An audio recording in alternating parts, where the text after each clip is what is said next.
The mistress sent affair photos to the pregnant wife. She divorced in tears, but the billionaire walked away. At first, everything seemed picture perfect. A billionaire husband with undeniable charm, a devoted wife whose heart overflowed with love, and an empire that left the world in awe. Yet, hidden behind marble walls and shimmering designer gowns was a secret so destructive it would rip their seemingly happy marriage apart. The mistress, calculated and ruthless, held the ultimate weapon: explicit photos, capturing the husband's betrayal. When she sent them to the unsuspecting wife, her entire world collapsed into heartbreak. This is a cautionary tale of power, obsession, shattered trust, and the devastating regret that followed. Noah Lancaster was not just another billionaire. He was the billionaire, a visionary whose sharp business instincts turned a modest family company into a sprawling multinational empire. Born into relative comfort, Noah propelled the Lancaster name to global prominence when he revolutionized cutting-edge technology across industries, from finance to aviation. By the time he turned 32, he was a staple on the covers of major business magazines worldwide. Yet, despite all his financial conquests, he often said his greatest achievement was winning the heart of Sophia Carter. Unlike the glamorous socialites who vied for his attention at elite galas, Sophia had a far more modest upbringing. Her father, Richard Carter, was a retired history professor, and her mother, Evelyn, ran a small bookshop in their quiet New England town. Sophia majored in English literature at a small university, dreaming of publishing her own poetry collection one day. She never aspired to wealth or fame. If anything, she preferred solitude with her books and a peaceful life away from the spotlight. Their paths crossed at a charity gala in San Francisco, hosted to raise funds for underprivileged children. Noah was the evening's biggest donor, while Sophia worked behind the scenes as an event coordinator. In a moment of clumsy misfortune, she accidentally spilled champagne on his custom-tailored suit. Horrified, she apologized profusely, but instead of irritation, Noah laughed. The sparkle in her eyes and the sincerity in her voice caught him off guard.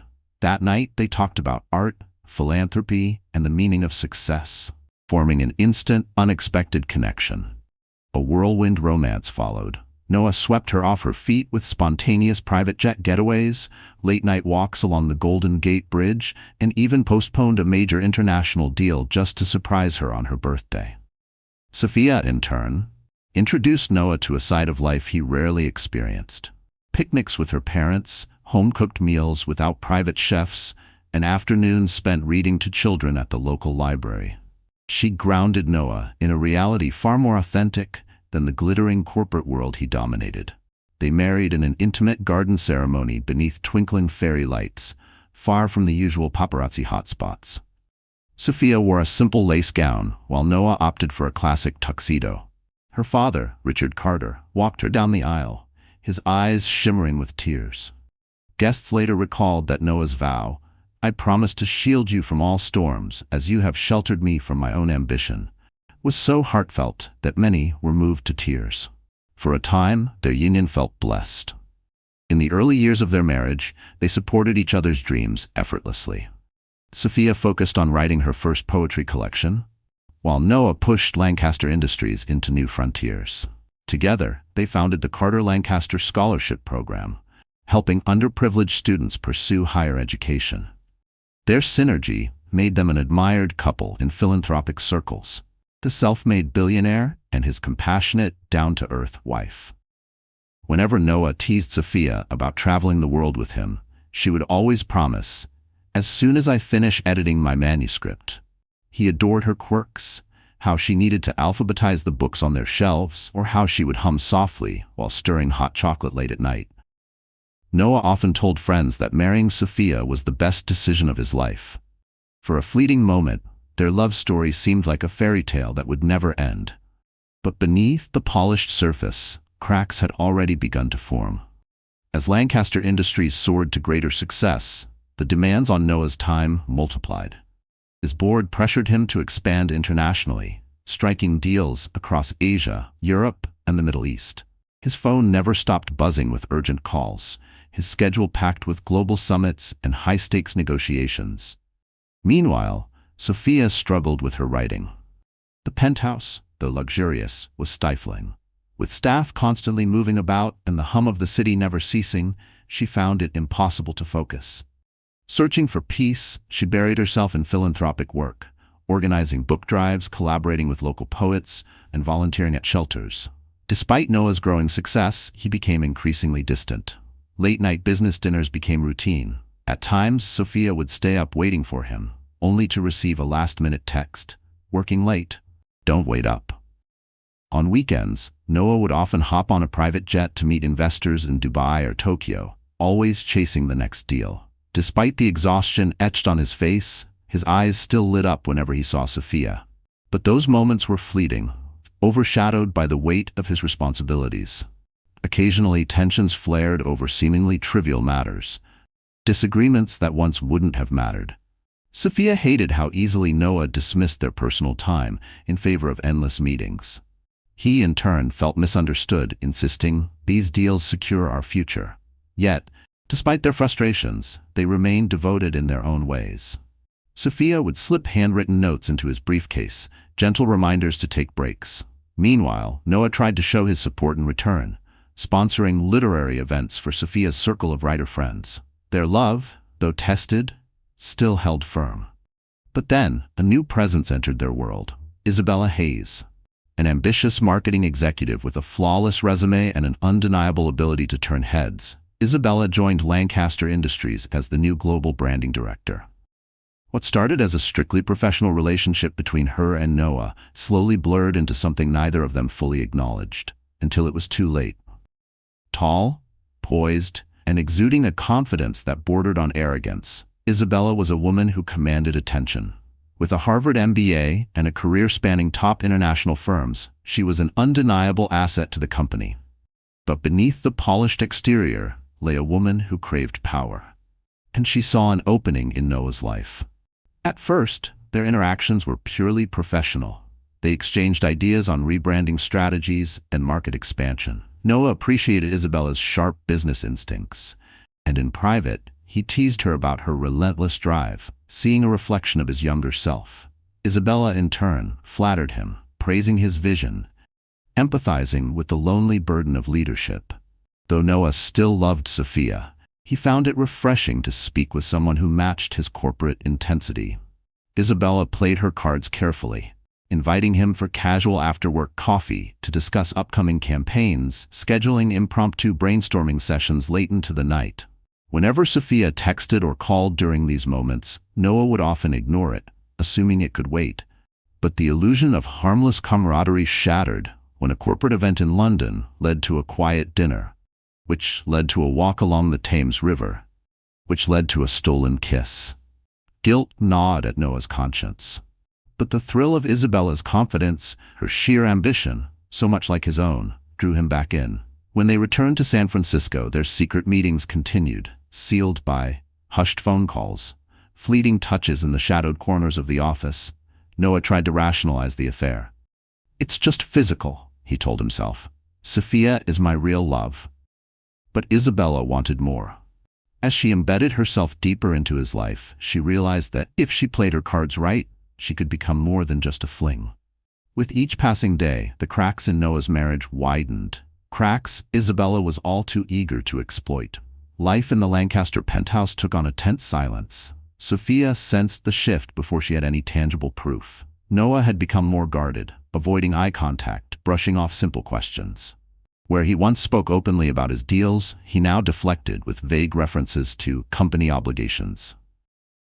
Despite the unease clawing at her, Sophia forced herself to trust him. She understood that expanding a global empire required enormous effort. Besides, he still showed glimpses of the man she married, bringing home a cappuccino from her favorite cafe or surprising her with a rare first edition of her beloved poet, Mary Oliver. She clung to these small gestures, willing herself to believe they meant he still cared. But San Francisco's elite social circles buzzed with whispers. At a recent gala for the San Francisco Museum of Modern Art, Sophia's longtime friend, Margot Whitman, leaned in close and murmured, "I hate to tell you this, but I saw Noah and Isabella at the Claremont Lounge last week. They looked close, too close." Sophia refused to believe it. She dismissed it as malicious gossip, Just another attempt to target the billionaire power couple. But the rumors didn't stop. Even the tabloids ran photos of Noah and Isabella stepping out of a private elevator together. Though framed as corporate business outings, the images fueled the whispers, deepening Sophia's unease. Determined to silence her doubts, she planned a romantic weekend getaway to their coastal retreat in Big Sur. To her surprise, Noah agreed. They left behind the relentless pace of the city, driving up the winding Pacific Coast Highway, letting the salty breeze wash over them. For a fleeting moment, they rediscovered the love that first brought them together. Walking barefoot along the cliffs, holding hands as the sun dipped into the ocean, reminiscing about that long-ago night when Sophia spilled champagne on his suit. Noah's walls cracked, and he finally admitted how overwhelmed he felt, struggling to balance the weight of global expansion. Sophia promised him, "Whatever happens, I'm here. We'll get through this together." For one weekend, it felt like hope. But the illusion shattered as soon as they returned to San Francisco. Isabella ramped up her presence. She insisted Noah personally oversee a strategic branding project for Asia, which suddenly required endless working dinners and late nights at the office. Each urgent request chipped away at his time, and Sophia found herself, once again, falling asleep alone. Once again, Sophia found herself falling asleep alone in the penthouse. Her calls to Noah went straight to voicemail. Behind the scenes, Isabella's patience was wearing thin. Despite their secret rendezvous, Noah still hesitated to fully commit to her. The final straw came when Isabella learned that he had spent the weekend in Big Sur with Sophia, a romantic getaway that, in her mind, should have been with her. Fueled by jealousy, she confided in her best friend, Melissa Carter. "I'm done waiting," Isabella declared. "If Noah won't make a choice, I'll force his hand." A plan took shape in her mind. If Noah refused to leave Sophia on his own, then perhaps she could destroy the marriage herself. She began discreetly collecting evidence, photos, text messages, receipts from their secret hotel stays. Her confidence soared. Isabella was certain that once Sophia saw these incriminating pieces, the shock would tear them apart. And if Sophia divorced Noah, what would stop him from making Isabella the next Mrs. Lancaster? While Isabella orchestrated her plan, Noah remained in denial. He convinced himself that everything was under control, that no one would find out, that he could juggle two worlds indefinitely.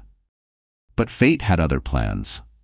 A storm was brewing, one that would obliterate the Lancaster marriage and the illusions they all clung to. It happened on a rainy Tuesday afternoon, a day that began like any other. Sophia was at home, curled up in the penthouse, finalizing the last edits of her poetry manuscript before submission. The soft patter of rain against the floor-to-ceiling windows provided a comforting backdrop. She thought about texting Noah, but decided against it. He hated distractions during meetings. At noon, the doorman called. "Miss Carter, there's a courier here with an urgent envelope for you." Thinking it was something related to her writing or a charity event, Sophia headed downstairs. A man in a dark jacket handed her a plain brown envelope with no return address. Then he walked away without a word. She took it upstairs, settling onto the couch as she peeled it open. Curiosity turned to dread. Inside were printed photographs. The first showed Noah seated in a plush restaurant booth, Isabella leaning into him intimately. The next, a kiss. Then came the most damning images of all. Noah and Isabella, wrapped in each other's arms, stepping out of a luxury hotel. And at the very bottom, a short note scrawled in red ink, "Ask him about us." Scrolled in red ink, "Ask him about us." For several minutes, Sophia couldn't breathe. The world seemed to tilt, the edges of her vision blurring as she tried to process what she was seeing. Every photo hammered home the truth. Noah was having an affair. This wasn't gossip or a cruel rumor. It was undeniable evidence. Her stomach twisted with nausea, her eyes burned, and her hands trembled so violently that she nearly dropped the envelope. Devastated, she called Noah's phone repeatedly, but every call went to voicemail. Finally, she left a single message, her voice quivering. "Noah, I need you to come home. Right now." Then she collapsed onto the sofa, tears flowing freely. Fragments of their life together flashed through her mind. Their wedding vows, laughter on the beach, quiet moments cooking dinner, the philanthropic projects they had championed together, all now overshadowed by these cruel images. Hours passed in agony before Noah finally stepped through the door, drenched from the rain, his expression irritated. "What's so urgent?" he demanded, removing his coat. "I was in the middle of an important meeting. Couldn't this wait?" Sophia didn't speak. She simply handed him the envelope and watched as his face changed from annoyance to horror. His eyes darted between the photos and then up to meet her gaze. He tried to form words, but they stuck in his throat. Silence stretched between them, thick and suffocating. She finally managed, her voice frigid and laced with heartbreak. "How long?" Noah swallowed hard. "Sophia, she snapped. "Don't bother lying. You're with her, aren't you? These photos. Why would someone send them to me?" He closed his eyes, shame crashing over him. "I'm sorry. I never meant for you to find out like this." Anger and sorrow battled within her. "You're sorry I found out? Or you're sorry you did it?" He took a hesitant step toward her, arms outstretched in a feeble attempt to comfort. "Sophia, I still love you." It just happened." She stepped back, tears streaking her face. "No, it didn't just happen. You chose it. You chose her." A bitter laugh escaped her lips. All this time she had believed they just needed to reconnect, that they could fix things. Meanwhile, he had been with Isabella behind her back. For the first time that night, Noah realized he had just lost her. "I thought we just needed to reconnect, that we could fix things. Meanwhile, you were with Isabella behind my back." "No, Sophia, please," Noah pleaded, desperation in his voice. "I love you. I swear this." She cut him off, her voice trembling. "I don't want to hear it." Turning on her heel, she fled to the bedroom, slamming the door. At that moment, Noah understood. This was no petty argument. The sanctity of their marriage had been shattered, and he had no idea how to piece it back together. As the storm within the Lancaster penthouse raged, Isabella Hayes watched from a distance, confident, satisfied. Her plan was unfolding exactly as intended. She had personally arranged for those photographs to be delivered to Sophia, having grown tired of Noah's hesitation. For months he had danced around making a choice, clinging to a marriage that was already doomed. Now, there was no turning back. Isabella had forced Sophia to see the affair, to see the truth. And once Sophia was gone, Noah would have no choice but to stay with her. But the victory felt hollow. She had expected Sophia's devastation. What she hadn't anticipated was Noah's guilt. That very night, as he sat alone in his office, nursing a tumbler of whiskey, his phone rang. "Isabella," he answered, his voice haunted. "Why would you do that?" Instead of relief, she heard despair. She feigned innocence. "Do what? I have no idea what you're talking about." Noah slammed his fist against the desk. "Don't lie to me, Isabella. Who else would send those photos to Sophia?" Silence. Then her tone hardened. "I had to make you see reason. You were never going to tell her. This charade couldn't go on forever. She deserved the truth, didn't she?" Noah's breath shook. Anger and regret tangled in his chest. "So you ambushed her? My wife? The woman I promised to protect? How could you be so cruel?" Isabella let out a bitter laugh. "Cruel? I've been patient, Noah. Months of stolen weekends. Months of watching you pretend your marriage was still real. I won't be sidelined anymore." Another silence. Then Isabella pressed on, her voice steely. "Now that everything is out, we can move forward. You'll divorce her and we can finally be together in the open." Noah recoiled at her words. For the first time, he saw Isabella's ambition laid bare. "I never promised you that," he whispered. His voice was barely audible, but the weight of his words was undeniable.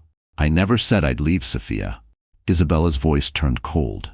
"It's your only choice now. Now Sophia will divorce you. She's no fool. And I won't accept living in the shadows. You can't have both of us." With that, Isabella ended the call, leaving Noah alone in a sea of turmoil. He stared out the window. The San Francisco skyline stretched before him, the city lights twinkling mockingly, reminding him of the empire he had built. An empire he now risked losing. Corporate deals, philanthropic endeavors, wealth.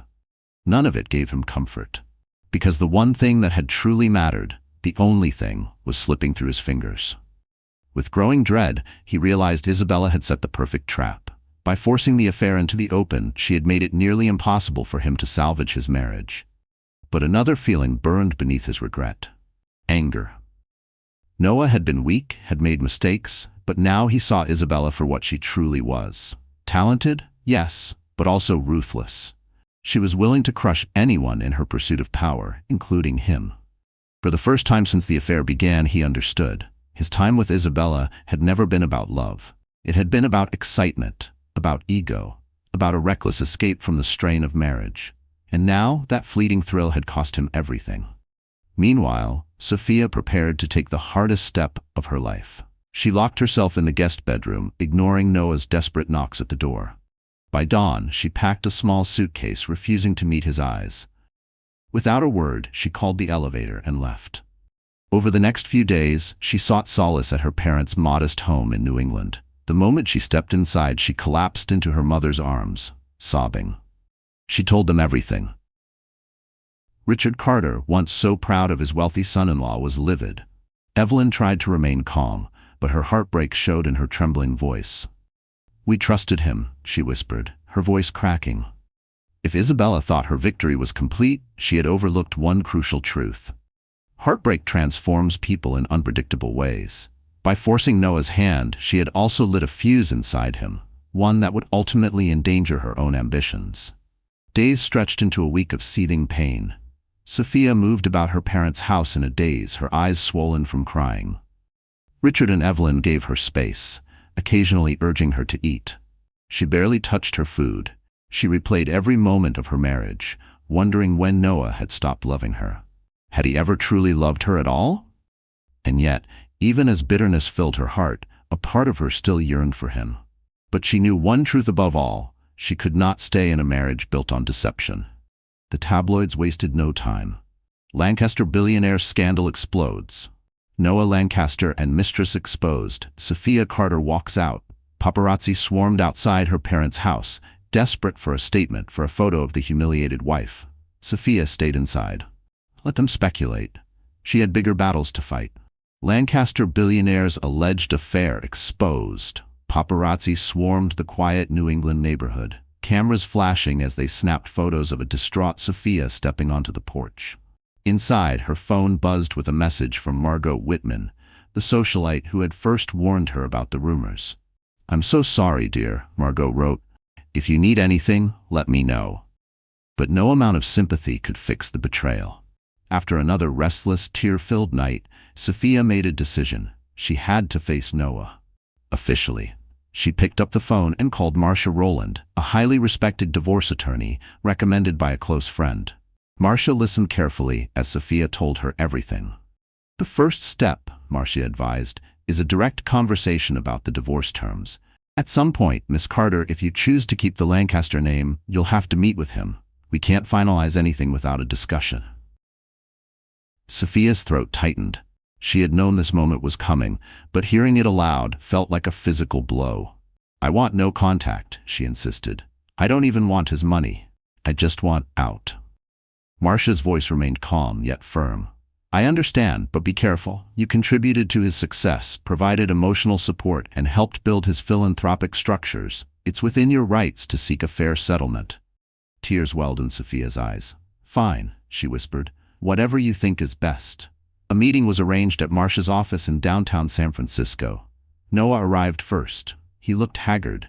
Dark circles shadowed his eyes. He seemed to have aged a decade in a single week. Dressed in a tailored suit, he still carried the air of a billionaire. Yet today, there was no confidence in him. When Sophia entered, Marcia's presence was steady, diplomatic, her composure that of someone who had witnessed countless marriages dissolve. Noah stood, but Sophia refused to meet his gaze. She seated herself opposite him at the long table. Marcia began. "We're here to discuss a potential settlement." Before she could finish, Noah interrupted. His voice trembled. "Sophia, please, can't we talk privately first? I made a mistake, a massive one, but I don't want to lose you." She stared at the polished tabletop, refusing to look at him. "It's too late," she whispered, her voice laced with betrayal. "I can't trust you again, Noah." He reached across the table, desperate to close the space between them, but she pulled away. "I never wanted this," Noah insisted, frustration carving deep lines into his features. "I was an idiot for letting Isabella get close. It was about business, then it turned into something else. I don't even have an excuse. But I do love you." Sophia's breath hitched, her voice barely above a whisper. "If you loved me, you wouldn't have done this." Silence settled between them, thick and oppressive. Marcia cleared her throat, her tone professional yet firm. "We should address the settlement specifics. Miss Carter, how do you wish to proceed?" Sophia's voice was steady, though her eyes shimmered with unshed tears. "I want a clean break." She exhaled slowly.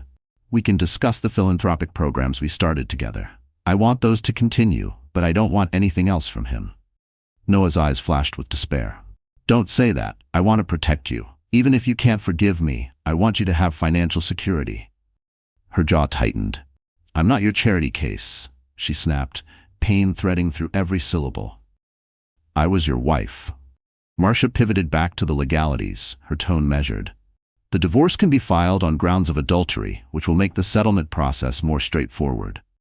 Noah barely hesitated. "I'll sign anything," he said quickly. His remorse was raw, and he saw no point in prolonging her agony. The meeting ended with tears in Sophia's eyes and desperation in Noah's. As they stepped outside into the cold air, the noise of San Francisco's bustling streets surrounded them. Noah saw his last chance. Standing on the sidewalk, his voice broke as he pleaded, "Sophia, I regret every moment I hurt you. I don't deserve your forgiveness, but if there's any chance—" She shook her head. Tears slid down her cheeks. "There isn't," she whispered. "Goodbye, Noah." The news of the impending divorce exploded across media outlets. Lancaster divorce. Billionaire's marriage crumbles amid infidelity. The tabloids had a field day, splashing images of a tearful Sophia exiting Marcia Rowland's law office, while Noah was photographed with a haunted expression, speeding away in his limousine. Social media erupted. #Lancaster scandal trended worldwide. Armchair analysts debated whether Sophia would walk away with a massive settlement, or if Noah's affair signaled a deeper corporate meltdown. Investors in Lancaster Industries panicked. Stocks plummeted as board members hounded Noah for reassurance, but he was too consumed by regret to manage the crisis. The next days were pure torture, and for the first time in his life, Noah Lancaster had no idea how to fix what he had broken. In his penthouse, once filled with Sophia's laughter, Noah roamed from room to room, haunted by her presence. He recalled how they had slow danced in the living room after a successful charity event, how she would curl up by the window with a book, completely lost in its pages. Now, every corner was saturated with memories and regret. Isabella tried to reclaim her place in his life. She sent messages, called repeatedly, even showed up at his office with coffee as if nothing had changed. But Noah was no longer dazzled by her. If anything, he resented her. Her cold, calculated decision to force the affair into the open had destroyed everything. One morning, after a tense board meeting, she cornered him in the hallway. "Noah, you haven't been responding to my calls." She forced a tight smile, trying to mask her frustration. "We need to discuss our future." Noah turned to her, his expression weary, hollow. "There is no future for us, Isabella." His voice was quiet but firm. "You destroyed my marriage, and I let you, but it ends here." She bristled, crossing her arms. "I gave you everything you needed. Support, strategy, and genuine affection. And now you blame me?" Noah let out a bitter laugh. "You orchestrated sending those photos to my wife. You forced this confrontation. And now I've lost her. And I have no illusions. You didn't do it out of love. You did it for yourself." Isabella's eyes darkened. "You think I'm just some power-hungry opportunist?" Noah stepped away, his voice hollow. "I think you knew exactly what you were doing, and I hate myself for ever letting it happen." For the first time since it all began, Isabella realized Noah would never see her as his partner. Her plan had backfired. She had succeeded in tearing Noah and Sophia apart, but she had lost his trust, his affection, and any chance at power. Fury flashed across her face as she turned on her heel, storming out of the office. Noah barely noticed. He was already drowning in his own self-loathing. Meanwhile, Sophia quietly finalized her divorce. Marcia secured a settlement that allowed her to maintain oversight of their philanthropic ventures. But beyond that, she wanted nothing. No financial ties, no lingering connections. She moved out of her parents' house, determined to start over. With the help of her close friend, Annika Monroe, she found a modest apartment in San Francisco, far removed from the luxury she once lived in. For the first time in years, she felt free. No longer burdened by the expectations of being the perfect billionaire's wife, she finally turned back to the one thing she had abandoned: her writing, and this time she was ready to channel every ounce of her anguish into it. Sophia's poetry crackled with raw emotion. Every verse was a confession, of heartbreak, of betrayal, of resilience. She was determined to reclaim her identity, even if it meant forging a new path in the wreckage of her marriage. Meanwhile, as the divorce neared its final stages, Noah battled a storm of regret and emptiness. At Lancaster Industries, the company he had once commanded with unwavering confidence, his presence began to falter. His executive team and board members whispered about his erratic behavior, missed meetings, disengagement, and a complete lack of focus. The media's relentless coverage only made things worse. While his net worth remained untouched, the intangible pillars of respect and stability were eroding. One early morning, Noah sat slumped over his mahogany desk, drowning in exhaustion. Papers about mergers and expansions lay untouched. Instead, he scrolled through old photos on his phone. A picture of him and Sophia, smiling at a charity gala. A selfie from a yacht trip. A snapshot from their wedding day, frozen in time. The pain was suffocating. "How could I have been so blind?" he muttered under his breath. From the doorway, his assistant, Jordan Turner, hesitated before stepping inside. "Sir, are you all right?" Noah rubbed his tired eyes. "I'm fine, Jordan." Jordan didn't look convinced. "Forgive me for speaking out of turn, but you haven't been yourself. The team is worried. You have a conference call with the Tokyo branch in 10 minutes. Should I reschedule?" Noah let out a shaky breath. No, I'll handle it." He straightened in his chair, suddenly aware of the responsibility pressing down on him. "I built this company. I can't let it collapse." He gave Jordan a nod. "Thank you." That day, Noah forced himself to function, attending video conferences, reviewing contracts, discussing potential deals. Yet, even in moments of relative normalcy, a hollow ache remained. He had spent years pursuing success with single-minded ambition, and in the process, he had neglected the one thing he should have cherished most, his marriage. Meanwhile, in her new San Francisco apartment, Sophia gradually picked up the fragments of her life. She had leased a small place on a quiet street, far from the penthouse, far from the world she once knew. It was nothing extravagant, but it gave her the peace she desperately needed. Surrounded by her beloved books, she found solace in the one thing that had never betrayed her: writing.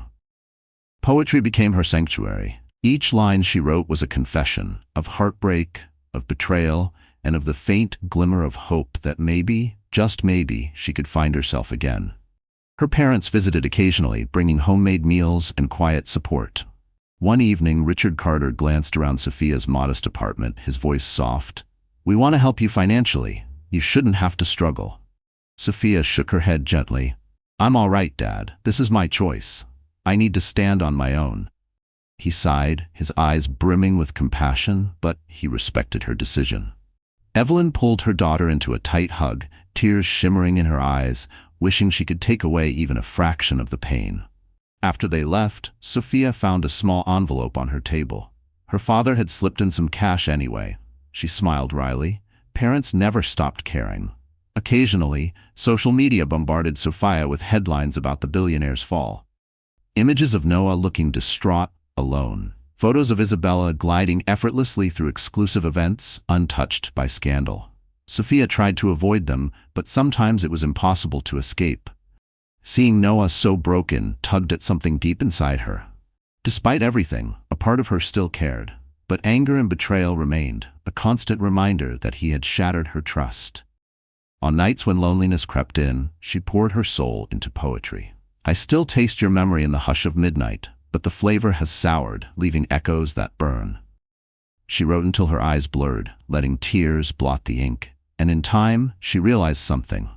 Heartbreak had also granted her creative wings, a strange alchemy of pain and artistry. 2 months after the scandal erupted, the divorce proceedings were nearing completion. The major terms, division of assets, philanthropic responsibilities, were settled. The final hearing was set for the following week. Though she was still wounded, Sophia felt a sense of closure approaching.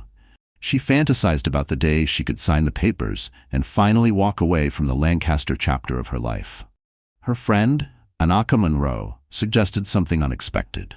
"You need a break from this city," Annika urged. "A change of scenery might spark new inspiration and help you heal." Sophia hesitated, but eventually agreed. A weekend retreat at a tranquil cabin nestled deep in the forests of Lake Tahoe. Surrounded by tall pines and a shimmering lake, she found the solace she craved. No paparazzi, no city clamor, just the gentle rustle of trees and the whisper of water against the shore. The leaves rustled in the breeze, and the distant cry of loons echoed across the water. Sophia sat on the cabin porch, a steaming mug of tea in her hands, her notebook perched on her lap. For the first time in months, her breathing slowed. Her mind quieted. On the second day, she decided to wander down a nearby trail, camera in hand, hoping to capture the beauty of nature. She ambled along, pausing to photograph wild mushrooms and the golden sunlight filtering through the dense canopy. Rounding a bend, she nearly collided with someone coming from the opposite direction. She stumbled back, startled. "Oh, I'm so sorry," she said quickly. The man before her chuckled, stepping aside. "Didn't mean to startle you," he said warmly. Salt and pepper hair, a kind smile, and a sturdy flannel shirt, a walking stick in hand. Sophia regained her composure. "It's okay," she replied, exhaling. They introduced themselves. He was Dr. Alan Brooks, a local veterinarian, out for a morning hike. Something about his calm presence put Sophia at ease. They chatted about the area, nature, photography, and how stepping away from city life could heal the soul. Dr. Brooks studied her thoughtfully. "You seem like you're carrying a heavy heart," he observed gently. "If you ever need a kind ear, I'm here." Sophia hesitated, surprised by his quiet empathy. She wasn't about to unravel her entire marital disaster to a stranger, but a brief conversation? It felt oddly therapeutic. "It's been a challenging time," she admitted. Dr. Brooks nodded, his expression understanding. "I've learned that sometimes we have to step away from the noise to find ourselves again. It's not running away. It's finding clarity."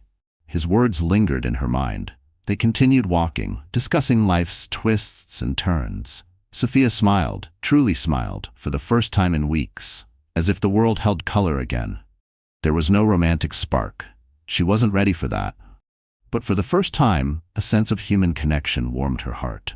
And when they finally parted ways, she realized she felt lighter. Maybe there was a path forward, one that didn't revolve around her shattered marriage. Back in San Francisco, Noah wrestled with his own demons.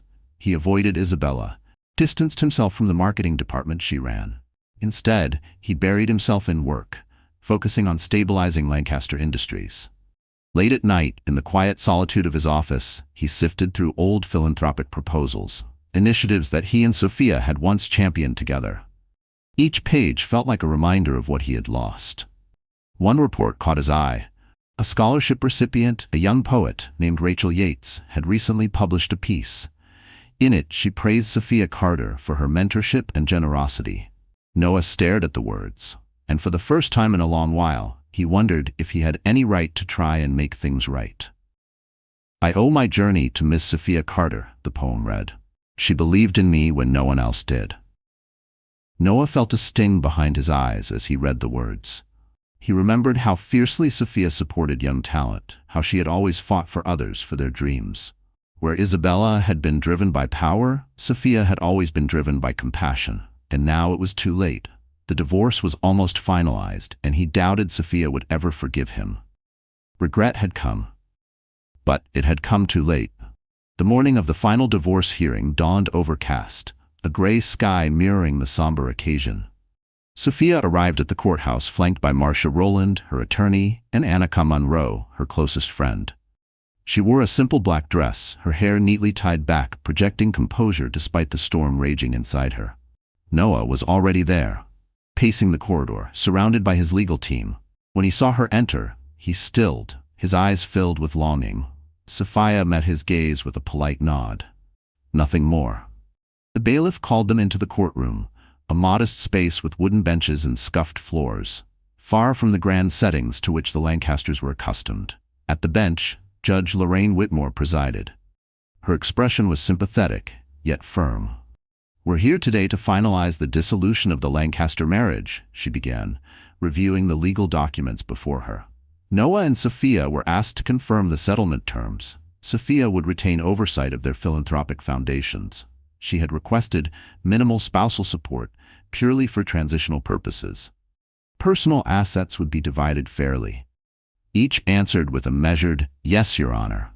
"No, Your Honor." Sophia had also expressed a desire to resume her maiden name, though she hadn't yet decided if she would do so for professional reasons. Finally, Judge Whitmore fixed them both with a compassionate gaze. "I see many divorces in this courtroom," she said gently. "It's always painful, but sometimes it's necessary. I hope in time you can both find peace." Noah's lawyer gave a subtle signal. He wished to speak. The judge allowed it. Noah stood. His voice was unsteady, but he spoke directly to Sophia. "Sophia, I'm sorry. I know words can't mend what I've done, but I want you to know that I cherish every moment we had. And if there's ever anything I can do to help you, even after this, I will." The courtroom fell silent. Sophia's eyes shimmered, but her expression remained resolute. She inhaled, then exhaled. "Thank you," she said softly. "I hope you find a way to be happy, Noah. And I hope I will too." Judge Whitmore gave a final nod. The marriage was over, and the next chapter was waiting. "If there's no further business, I will grant the divorce effective immediately. Court is adjourned." A single bang of the gavel sealed the end of their marriage. In that instant, Sophia felt both a crushing sadness and an odd relief. The bond she had once treasured above all else was now officially severed. Noah glanced at her, regret etched into every line of his face, but said nothing more. Outside, the paparazzi waited, eager for photos of the newly divorced billionaire couple.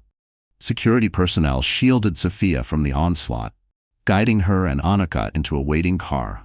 Inside the safety of tinted windows, she finally allowed a sob to escape, tears rolling freely down her cheeks. It's truly over. A swirl of heartbreak and uncertain freedom filled her chest. Meanwhile, Noah retreated to his own limousine, cameras flashing wildly as his driver navigated through the chaos. He leaned back, pressing his head against the cool leather seat. Despite the finality of the decree, his heart refused to accept it. He had signed the papers, but regret was a slow poison, and he knew he would carry it for a long time to come. Life carried on in the aftermath of the Lancaster divorce, but not without consequences. For Sophia, days felt strangely open. She poured her energy into philanthropic projects and writing. The heartbreak lingered, but she found solace in finishing her manuscript, finally sending it off to a publisher. Annika, along with a handful of supportive friends, urged her to keep moving forward. For Noah, the separation marked a tumultuous period of self-reflection. He went through the motions of managing Lancaster Industries, but the spark that once fueled him had dimmed. Ironically, the board was pleased he had severed ties with Isabella Hayes, whose true nature was finally coming to light. Rumors swirled that Isabella had pushed for a senior executive role, only to be rebuffed by the board, who deemed her methods too aggressive. Her downfall was swift. Other employees began speaking up about her manipulative behavior. Pressure tactics, backhanded threats, questionable expense reports. Under scrutiny, Isabella resigned, leaving Lancaster Industries in disgrace. She attempted to contact Noah one last time, claiming she had been made a scapegoat. He refused to take her calls. He wanted nothing more to do with the woman who had shattered his life. But even with Isabella's exit, Noah found no relief. The penthouse remained a hollow shell, heavy with regret. Sleep eluded him, and most nights he found himself pacing the empty halls, wondering if there was anything left to salvage. Hours passed in restless pacing. Some nights, Noah found himself driving by places he once frequented with Sophia. A small cafe in Nob Hill, the local library branch they had helped fund, the quiet bookshop where she once lost track of time. Each stop reopened old wounds. "This is what I deserve," he muttered to himself, acknowledging the pain as penance. In an effort to salvage a piece of his conscience, Noah immersed himself in philanthropic work. He visited homeless shelters at night, making anonymous donations. He volunteered at a local youth center, remembering how much Sophia had loved working with children. But the more he tried to do good, the more he felt the weight of her absence. Each act reminded him of the partnership they once shared. Meanwhile, in San Francisco, Sophia's emotional scars slowly healed. She stayed in touch with Marcia Rowland, not for legal matters, but for advice on safeguarding her independence. Her writing flourished. She slowly began forging friendships outside her old circle. Yet at times, she still felt a phantom ache for Noah's presence, memories of their genuine love flickering in the back of her mind. "I can't cling to those," she reminded herself.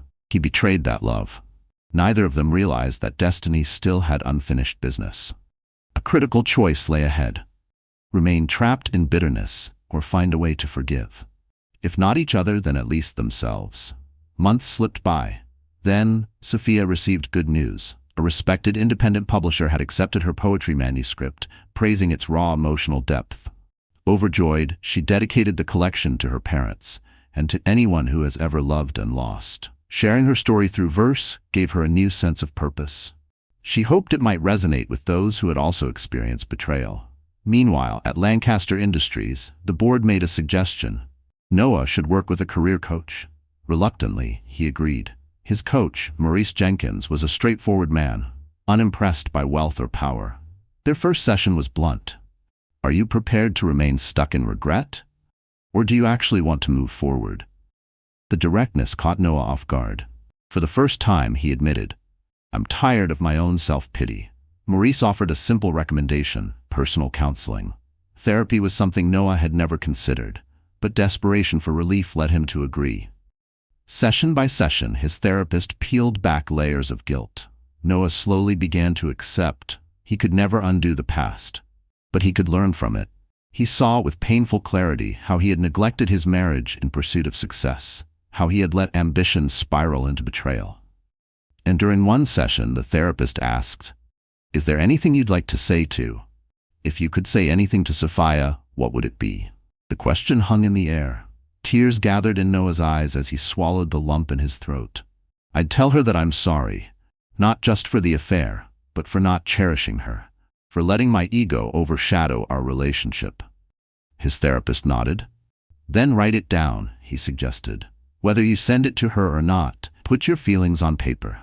Sometimes, that's the first step toward closure. That evening, Noah wrote for hours. He poured his rawest truths into a letter. How much he missed her smile, how her unwavering kindness had always centered him, how he regretted chasing fleeting thrills instead of nurturing their love. When he finished, he sealed the letter in an envelope and placed it in a drawer, uncertain whether to mail it. But somehow, just writing it felt like the first step toward something, even if that something was simply learning to live with regret. Meanwhile, Sophia's poetry gained quiet recognition. She was invited to do a reading at a literary cafe in San Francisco. Nervous yet excited, she stood before a small audience, reciting verses that spoke of heartbreak, healing, and self-discovery. Her voice wavered near the end, but she pushed through. And when she finished, applause filled the room. As she scanned the clapping faces, a familiar figure caught her eye. Margot Whitman, beaming with pride. Later that night, as Sophia stepped out into the cool air, Margot approached her. That was beautiful, she said warmly. I'm so proud of you. It takes courage to lay your soul bare. Sophia smiled softly. Thank you. Margot hesitated, then added carefully, I know you might not want to hear about Noah, but I've seen him recently, at a few events. He looks miserable, Soph, genuinely haunted. A pang of sympathy twisted in Sophia's chest, but she forced a small smile. I appreciate your concern. I can't let myself dwell on him. It hurts too much. Margot nodded. I understand, but if you ever want to talk about it, or if you ever need to know something, you can trust me. Sophia thanked her again, though she doubted she'd ever want more details. As she walked home in the crisp evening air, she realized something. While the pain still lingered, she no longer woke up feeling paralyzed by grief. She was growing stronger. And perhaps that was the best closure she could ever hope for. But fate has a way of orchestrating unexpected meetings. One afternoon, Sophia found herself at the Lancaster Carter Scholarship Foundation. She had retained a role overseeing its direction, and she was about to cross paths with the last person she expected. Even after the divorce, the Lancaster Carter Scholarship Foundation continued its work. A new batch of students was being considered, and Sophia's input remained invaluable. As she reviewed applications, the receptionist's voice crackled through the intercom. Miss Carter, Noah Lancaster is here to discuss the scholarship budget. Her heart pounded. For a brief moment she hesitated. But this was as much his scholarship as it was hers. She couldn't refuse him. Steeling her nerves, she agreed to see him, reminding herself to remain professional. Noah entered, looking weary but sincere. He offered a small, uncertain smile. Thank you for seeing me. Sophia gestured to a chair. Let's keep this brief. What do you need? Noah swallowed. The board suggested raising the scholarship fund, given our improved financial outlook. I wanted to get your thoughts. He handed her a detailed proposal. She took it, scanning the pages, forcing herself to ignore the flood of memories threatening to resurface. Their conversation was uncomfortably cordial. Strictly business. Neither acknowledged the emotional landmines between them. When the formalities were over, Noah lingered. I'm glad you're still involved here, he said softly. Your passion for these students was always inspiring. Sophia gave a curt nod. It was important to me. A pause stretched between them. Noah looked at her, his expression a mixture of longing and regret. Sophia, he hesitated. I know it's not my place, but could we possibly talk sometime? Properly? Her heart thumped in her chest. The betrayal, the humiliating photos, the tears. Yet at the same time, the sound of his laughter. The way he used to tuck a stray hair behind her ear. No. This conversation changed nothing. Her voice remained steady. I don't think that's a good idea. Noah gave a hollow nod. I understand. Rising, he left quietly, leaving behind the faintest trace of cologne she once found comforting. That night, Sophia wrestled with conflicting emotions. She yearned to move forward, yet felt a curious pang at the memory of Noah's haunted eyes. It's just residual attachment, she told herself. After all, you can't spend years loving someone and then feel nothing. But she also reminded herself how deeply he had hurt her. At the same time, across the city, Noah sat alone in his penthouse, surrounded by emptiness, and wondering if he had just closed the door on his last chance. The letter sat in Noah's hands, the one he had written to Sophia. He contemplated mailing it, or perhaps handing it to her directly. But a suffocating fear of rejection held him back. Instead, he tucked it away again, uncertain if they would ever be able to speak freely about their heartbreak. Weeks turned into months, and life moved forward. Sophia's poetry collection, Scars and Sunrises, was published, earning heartfelt reviews. She traveled for small readings, meeting fellow writers and grateful readers. Each appearance reminded her of her strength, her ability to rebuild, to stand on her own. Meanwhile, Noah regained control at Lancaster Industries, but regret clung to him like a permanent scar. He expanded the scholarship program significantly in Sophia's honor, though it felt hollow without her enthusiastic partnership. He continued therapy, still searching for meaning in his mistakes. You can only atone by becoming a better man, his therapist often reminded him. From a distance, they both tried to find their new normal. Occasionally, Sophia would hear about Noah's philanthropic gestures, or see social media posts of him at a youth center ribbon cutting. On rare occasions, their paths crossed at charity events. But they maintained polite distances. A few times, fleeting eye contact occurred, a silent acknowledgement of what once was and what was forever lost. Isabella Hayes eventually faded from public discourse. She had vanished from high society, rumored to be working for a small firm overseas. The scandal had died down, replaced by the next wave of sensational headlines. Sophia was grateful for the reprieve, relieved that the world had finally moved on. And then came a cold, drizzly afternoon. Sophia was heading to a meeting for the Scholarship Foundation. She parked along a quiet downtown street, umbrella in hand, lost in thought. Suddenly, a familiar voice called her name. She turned. Noah was jogging through the rain, no umbrella, hair plastered to his forehead. Sophia, he gasped, slightly out of breath. I saw your car. Please, just give me 1 minute. Her instincts told her to keep walking, but something made her pause. Raindrops pattered around them, the city a gray blur. She stood silent, waiting as he caught up. Noah took a moment to steady himself, blinking away the rain. I've been wanting to talk to you for so long, he said, his voice raw. I know I have no right to ask, but can we get coffee? Just coffee, to talk. Sophia searched his eyes, and for the first time in a long while, she saw something real. Betrayal still flared, but time had softened her rage, leaving behind an ache that had begun to mend. With a sigh, Sophia answered, All right, 1 coffee. They ducked into a small cafe, shaking off the rain. Settling at a table by the window, they ordered cappuccinos, a shared memory of simpler times. Noah studied her for a long moment, then spoke, his voice trembling. You look well. I'm glad. Sophia nodded, swirling the foam in her cup. I'm doing better. I've been writing, traveling a bit, rebuilding. Noah fidgeted with his jacket zipper, his nerves betraying him. I'm glad, he repeated. I never wanted to see you destroyed. He stopped, struggling for words. I just want you to know, I regret everything. Sophia studied him. The dark circles under his eyes, the way his once cocky confidence had been replaced with something quieter, something broken. She exhaled. I believe you, she said softly, but regret doesn't fix the past. Noah nodded, pain etched into every feature.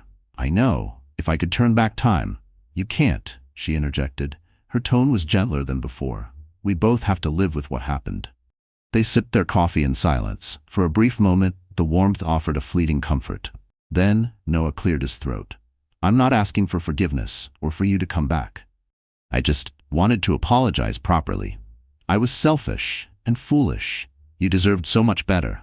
Sophia's throat tightened. She thought of how deeply she had once loved him, how she had believed they would grow old together. Yet despite everything, despite the heartbreak, she found herself saying softly, "Thank you for saying that."